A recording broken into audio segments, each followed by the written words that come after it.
Hey guys, this is John here in Los Angeles with the Alpha Channel update for Friday, August 23rd, 2024. And today we are doing The Punisher #1 by Mike Zeck. And wait until you see how good a job he does with the lack of dead space and using all the available space. And I want you to take note of that right there, that image. Using all the available space in each panel. So this is the Escape from Alcatraz. There is a Frank Castle by Garth Ennis, I want to say, where he looks just like Clint Eastwood. But this is #1. Frank Castle's been caught by the police and he's at Rikers Island.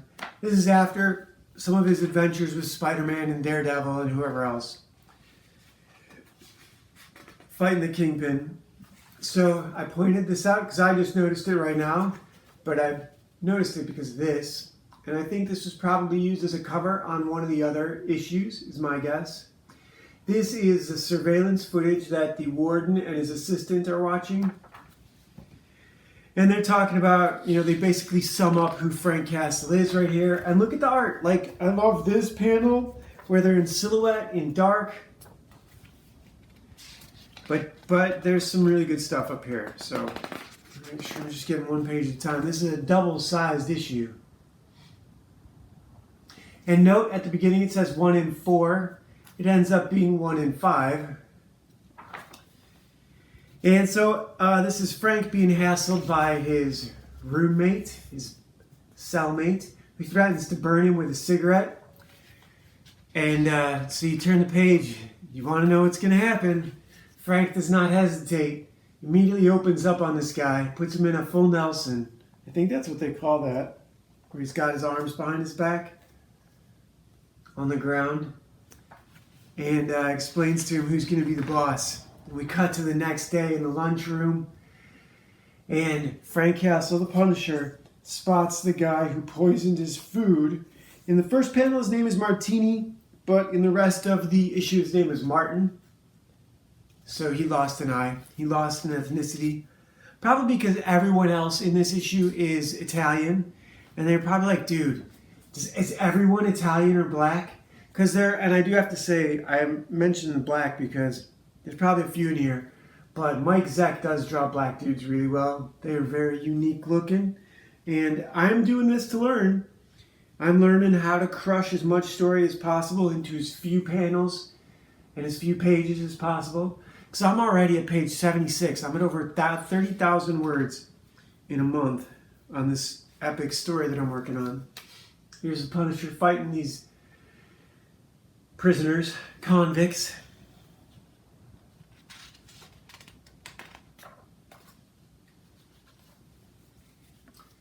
And the main guy who runs the prison, Jigsaw, Frank fights his way to him. He cut up his face.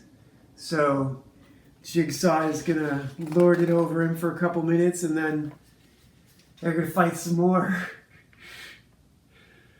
So the only way to stop this is to bring in someone else.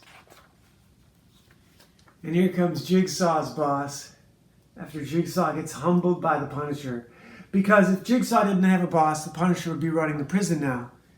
So I have a story like that in this one, the Legend of Ashley Fox, where she's in the prison, and this is how the kids are.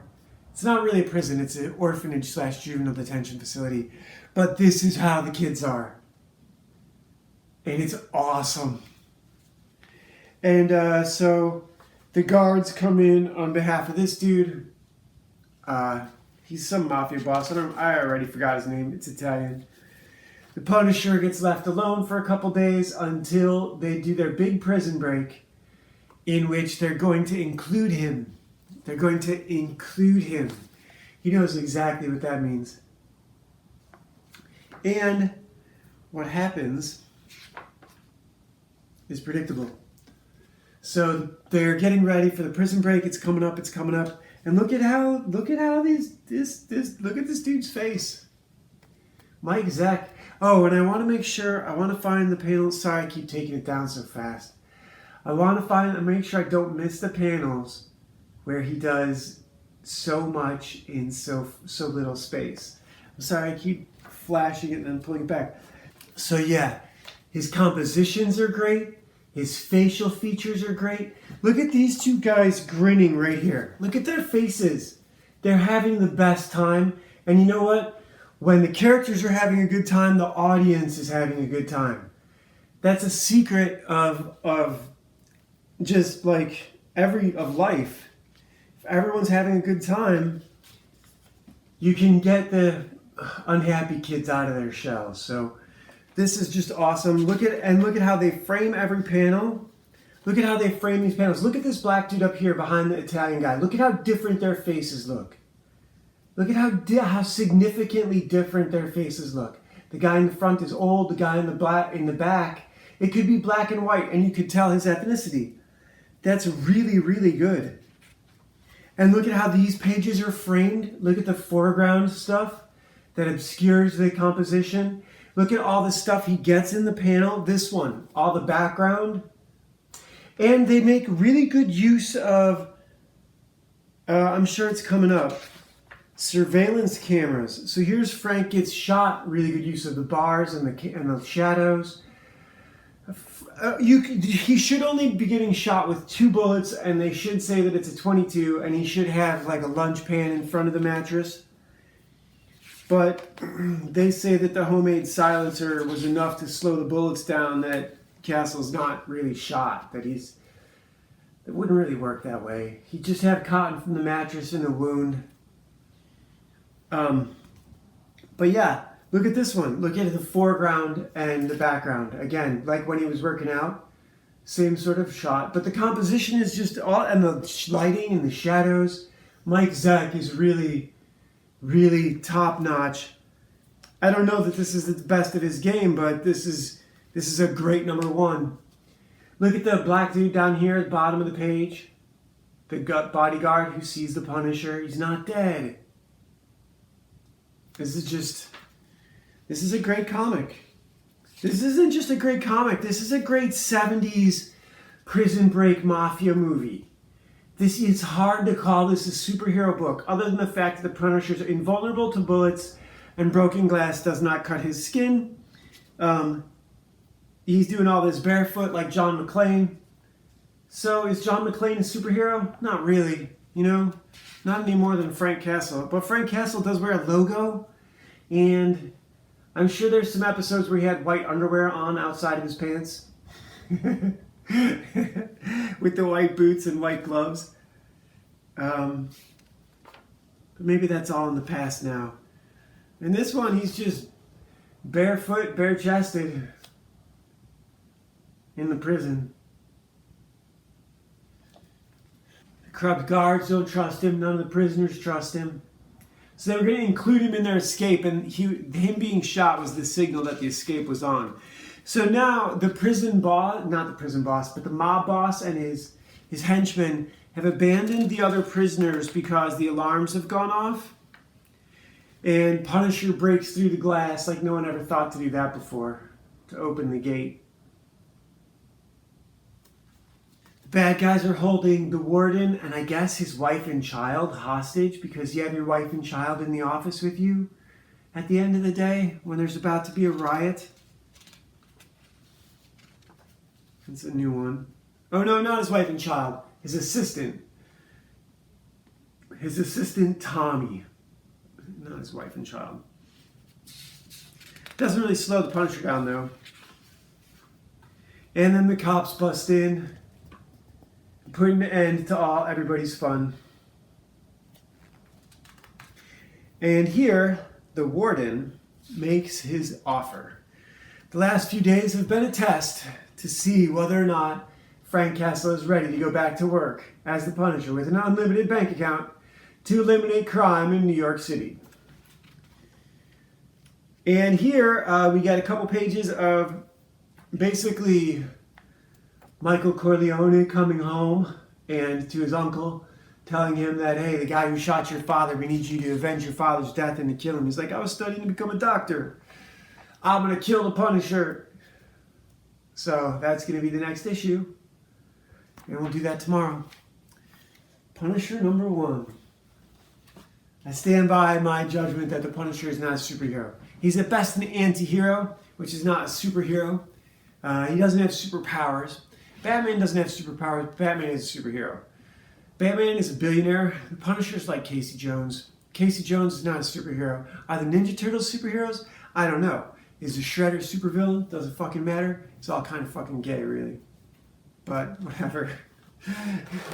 It's all kind of silly and lame, I guess. Good thing to say. You know, I was thinking about, I mentioned the other day that if this crypto bit I'm working on works out, what would I do with it? I'd learn how to ollie better and kickflip better.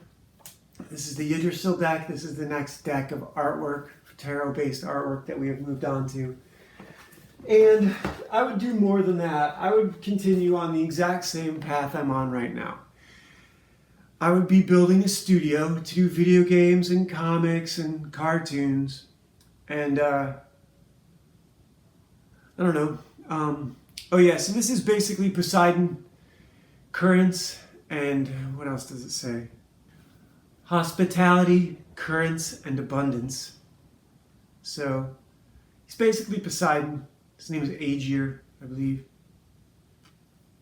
But yeah, he's Neptune, Poseidon.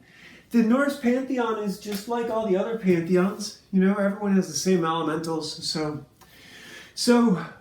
little sermon for today, my little talk about why am I doing this? What right do I have to come on here and lecture you guys and talk to you guys about literature? I consider The Punisher to be literature. I consider comic books to be literature. You have to read them, which is still too much work for some people in our society who will only watch things that are spoken. They won't even listen to audiobooks. They'll only watch videos. They watch videos without people talking, but well, I don't, you know, who's they? I love videos. I love cartoons. I love media in general. I'm captivated by it probably because sports was so locked out for me as a kid. I didn't neglect it. I continued to work out and chase sports and athleticism and all that sort of stuff. And I believe you have to balance your life you can't be just inside all the time. You have to get outside and play sports as much as you do bookwork. I thought always when I was a kid that our school day was poorly designed in that, I guess you get gym and then sports the rest of the afternoon, but I always thought you should get a little bit more sports. But I needed more. So I wanted a curriculum tailored to my needs. Of course I did. Doesn't everybody? But what I want to talk about is how many flags are you flying? And what does that mean? I mentioned this before. The skater Andy Anderson had a saying in his video where he said, how many worlds are in your world? Meaning that for a lot of skaters, skating is all they do. They don't listen to music, they don't read books, they don't watch videos that aren't skate-related videos. They know all the tricks. They can tell you how hybrid your trick is, whether or not it's switch or, nollie or I can't even regular, or I can't even do any of it justice. I'm just starting to learn it. I think there's like 300 tricks, 55 flat ground tricks, 30 curb tricks. So, I don't know. There's a lot. And so, my point is, all the drama that we have, people doing outrage porn, people getting mad at each other and having fights. Some people are flying so many flags that you can't say anything without offending one of their interest groups, right? I'm this race, I'm this religion, I'm this ethnic status, I'm this neighborhood, I like this after school special, I like this cartoon, not that cartoon, Star Trek, not Star Wars, and Star Trek The Next Generation, I don't like the original series. People have all these toes out everywhere to be stepped on, like walking on eggshells, right? And so you can either gleefully stomp on their toes and make them love you for it, or you can go through life kicking dirt and sand in everyone's face, not making any friends. And I certainly know what I'd rather spend my time doing. It doesn't make any sense to me to be upset and angry all the time. Some people are just wired that way. Some people, it's drugs and alcohol, Some people, it's circumstances. Some people refuse to acknowledge that other people's circumstances are less than ideal and don't take the time to give them the benefit of the doubt. And I used to do that sort of thing. I remember once when I was a kid, the first traffic accident I was ever in, I had some of my younger brothers and sisters in the car, and it was winter, and the roads were icy, and I pulled out into traffic, and I thought the guy was in there's 2 lanes of oncoming traffic, and I thought he was in the left lane, and I was pulling into the right lane, and it was around a curve, and he hit my rear quarter panel because it was around a curve, and I pulled out, and he was sliding. And you can't hit the rear quarter panel if you're behind me. If you're behind me, you hit the back of the car. So he was older. He was probably 30, and I was probably 20, maybe a little bit younger, maybe a little bit older. And I got out of the car very upset. And he said, "What is this? You don't even ask if I'm okay first?" Or something along those lines. And that hit me. Or he said something like, "Look, when you're in an accident, the first thing you say is, 'Are you okay?'" Then he said to me, "Are you okay?" I said, "Yeah, everyone's okay." Probably, something along those lines. So that was a lesson to me. And basically my life has been one ongoing traffic accident, as everyone else's is. As everyone else's is. So, and I remember one of my friends was upset with someone else, but I was guilty of the same thing, where I was kind of all business, and I never really was the guy to take the time to say, "Hey, how are you doing today?" before I say, "What do I want?" Because I respect people's time, and I know that when I'm calling someone, I'm interrupting whatever they were doing, and I'd like to get off the phone as soon as possible, so I don't always say, "Hey, can I spend 20 minutes blowing hot air up your ass before I give you the ask?" What if I just cut right to the chase and be like, "Hey man, you want blah, blah, blah?" I was in sales, so, I have a tendency to straight line, "Look, here's what we're doing. Do you want to be involved in this?" And some people get offended. They're like, "What? I don't rate a hey, how you doing?" And he had said that about someone else. And I had sort of thought he was talking about, how people will talk about you but not say it's not about you. It's sort of like, "Oh, my friend said." It's the equivalent of that. It's like, "Oh, this other guy did this." And it's like, "Yeah, that's something I do, motherfucker." I know what you're saying. So I've always tried to balance that, right? Balance being a good host of other people's time. Look, even if it's not your house, behave like you're the host everywhere you go, right? Do that. Be the host everywhere you go. You should be that anyhow. That's what Alpha Channel is, okay? The host is the guy. The host is the guy, right? And so, if I am able to make a bunch of money in crypto, I would open a studio and pay artists exorbitant sums of money for mediocre artwork and publish it like it's the best thing the world's ever seen, with great stories, and let the chips fall where they may. I would at least do it long enough to try and find an audience. That's what I'm doing here. So even if, I'm doing this with no money, if I had money, I would just do more elaborate versions of this. It'd be in a nicer studio. I like what Alex Hormozy does, where he just doesn't do anything. He has a different pitch, He has the pitch, "Hey, make a lot of money by doing 4,000 sales." Okay, if it's something you want to sell. He's selling fitness and nutrition, and that's great. And while I do fitness, I never wanted to be a trainer. I don't want to be a martial arts instructor. I don't want to open a bunch of gyms. I want to write stories. So that's what I'm doing. That's how I want to make my money. the crypto money, I couldn't enjoy it the way I could enjoy earned money from a big movie hit. At the same time, if a movie got a lot of critical acclaim and didn't make a lot of money, that would be just as good. You know, I want to be involved in the art of fiction. I don't care if it costs me money or if it makes me money. I'm not doing it for money. If I was doing it for money, I would have gone into banking. Do you know what I mean? This is just this. I live for this. I live for this. This is Conan. Frank Castle is who Conan would be today. I saw one of the modern Conan covers, and I have to look and find out what issue it is.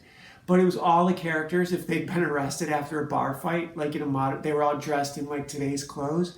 Like Conan was like some 20-year-old goth steroid abuser, and Bellet was like a trashed, heroin chic sort of girl, and a bunch of other characters were there.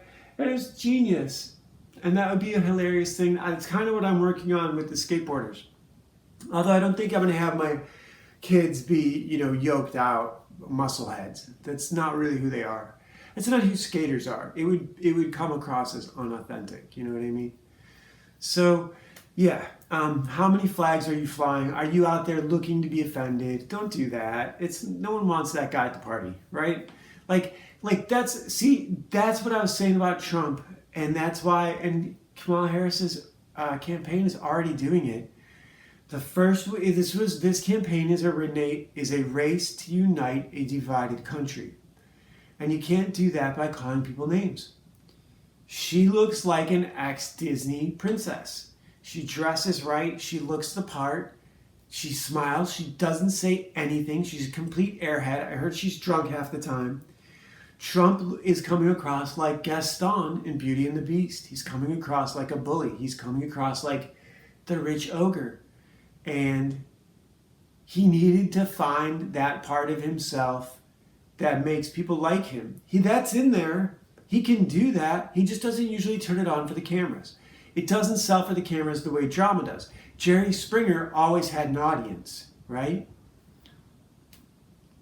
Gary Stevenson's audience is very small because he's saying you guys have abandoned traditional values and society is crumbling around us because none of you were taught right by your parents. Because they were taught right by their grandparents and they abandoned those lessons, right? My grandparents taught my parents right. My parents taught us right. I haven't had kids, but I abandoned the lessons my parents taught me, and I had to go out into the world and learn them all over again for myself. But discipline and consistency made those lessons a lot less painful for me and a lot faster. The best thing about working out is that it's mostly kept me sober, and I've watched the damage that alcohol has done to my friends and family members through their 20s, where a bunch of them got DUIs, through their 30s, where a bunch of them lost relationships, through their 40s, where they're now suffering health problems. In their 50s and 60s, they start fucking dying. I'm unvaccinated. I've never mentioned that here. That's one reason I'm really glad this culture war happened and I got out of Hollywood, because it would have been really easy for Hollywood to keep me. It would have been really easy. And it would have been really easy for all my friends and family to pressure me to get the vaccine. But I'm unvaccinated. Fuck all you guys. You know what I mean? There's no legitimate authority in this world. As Joe Rogan said, there are no adults. There's just a bunch of kids who got old. And you guys threw away tradition. So there's no, in Buddhism, we used to have this thing called confession. Now they have therapy, but your therapist is more corrupt than you are. So the idea with confession was the priest is the right hand of God. Of course, the priests were sleeping with the pretty little boys, and that's kind of fucked up, right? The point is you had a value structure and a virtue structure that was culture-wide, and everyone knew what everyone else was doing, right? Nowadays, everyone else still knows what everyone else is doing, but no one's calling anyone a slut, right? OnlyFans is, it's just something I did with my 20s. No, it's not. It's who you are. If you sell yourself, that's who you are. And if you did that and you don't do it anymore, that's still who you are. Like, I've never been a heroin addict, but I have friends who were. Look, here's the other thing that I'm really struggling with. If this Bitcoin thing, this cryptocurrency, these smart coins, whatever the fuck they are, I really have a lot of learning to do. I've learned that Bitcoin is a lot like a tree or a river and its tributaries, right? Like at the trunk you have like Bitcoin and Ethereum, and then you have all these little limbs and branches that are the different transfer networks that are, so like, I don't even know, base 20, Ethereum. I have so much to learn, and I don't have a good metaphor for it. I don't understand how, if I buy $100 of this and it grows to $1,000 over a week and I sell it, am I guaranteed the money? Because doesn't someone have to buy it? Is the idea just to dump it on the market and someone will buy it because it's been growing over the last week and get out of it, but now someone else holds it? Or is there an exchange that holds it? So like, I need to understand these things. If you swap it, is it just go back to the ether and it's not exist anymore, and that means the price comes down, however much percentage my percentage was? So these are all things that like I have to get straight in my mind. And I want to give this to like all my friends and family, but how do let's say I can get it to work, right? And I can write them detailed instructions and buy them all the tablets and equipment that they need. Just give them a briefcase at lunch and explain, hey, this is an account I set up for you. Over the past 3 weeks, it's made this much money. You need to check in every Monday morning and buy said coin, and check out every Sunday night and sell said coin. If I can do that for a bunch of people, right? Isn't that what I should be doing? Or shouldn't I? Like, that's a big question. Should I be fucking around with other people's lives? Like, if this legitimately like changes things, shouldn't I be doing that? Don't I have an obligation to do that for all my brothers and sisters and friends and family? It's not the same as walking up and giving them a briefcase of money. That doesn't help anyone, especially not someone who has a drug addiction history. I have a good friend who I would do anything for. I haven't talked to him in a couple months, but if I give him a briefcase full of cash, he's not going to come to work at my animation studio. Even though he'd be hilarious, what is he going to do? I can't ask him to be the janitor. I don't have, everything's done online now. I'm not going to have people in a studio. The studio is going to be a internet fucking address, and people are going to get paid online, and they're going to send me digital artwork that I'm going to then assemble into a digital file and have printed and sell. So I'll never see originals, right? Like, that's everything artists want is over. Those studios don't exist anymore. Everyone working together, hanging out, all go to lunch together, little rivalries, competing with each other. You see it on CG where like John Malin and Shane Davis compete with each other over whose artwork is better. That's the gold. And that doesn't cost anything. You can live that. They're not millionaires, and it doesn't matter because Alan Watts talks about this a lot. And a lot of the new guys, a lot of the Neville Goddard sort of crowd, which is important. You should get into that. One of the things they're talking about is get rid of your limiting beliefs, right? And pretty much as soon as I got rid of them, or I focused on getting rid of my limited beliefs, I noticed that I was part of a crypto group that I think I did a search for. No one told me about. I did a search for it. It was one of the first ones that came up. I've been logged into it since August 13th, and I just really realized what it does a couple days ago.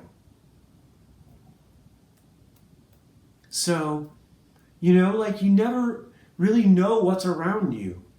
And if I go and fuck up my friends and family's lives by turning them into, mini millionaires overnight as the world burns down and they quit their jobs and something goes wrong and they're not part of the communities they used to be part of, or they don't handle it well and in a couple of years they lose everything they've gained, and now they're out, they've quit their jobs, they've told off, like, God only knows what people are going to do. Am I going to keep the job that I have in a month from now if I do this 4 times? Think about this. Take $100 to $1,000 to $10,000 to $100,000. That's if you make 10x every week. Every fucking week. $100,000, $1 million, $10 million. There's no way I'm going to be able to take $10 million out of some tiny coin. There's no way. There must be a limit before you get a knock on the door from someone, or before the system just doesn't allow, like the exchange just disappeared, or they nuke fucking Los Angeles. There's no way the world's gonna let me have $10 million in 5 weeks. But we'll see. I mean, if I had that, what would I do? I would start a studio. I would pay some developers to help me with my racing game. I need some help. I have this setup where the roads are leveled, they're stacked, and I need the cars to be able to drop down and jump up. And since cars don't naturally jump, and since surfaces don't naturally have a collision, what's called a collision, that doesn't let you go through them, it's hard to make a collision that lets you go through it from one direction and not from the other, and then lets you drop through it when you hit a button. So I got to figure out how to do that. Yeah. So I have a couple audiobooks here in the description, PDF here in the description. I haven't really been shouting it out the last few days. Partially because I'm trying to figure out what I'm doing with this. I've got 4 or 5 of you guys who are listening regularly, and I appreciate you. And if I'm saying something you disagree with, let me know in the comments. I talk a lot of smack, but most of it's just about running my mouth and being entertaining. So, I don't know. There we go. All right, so I guess that's it for tonight. Tomorrow, Punisher number 2. And check out the audiobooks, check out our comic book, and see you guys tomorrow. Bye.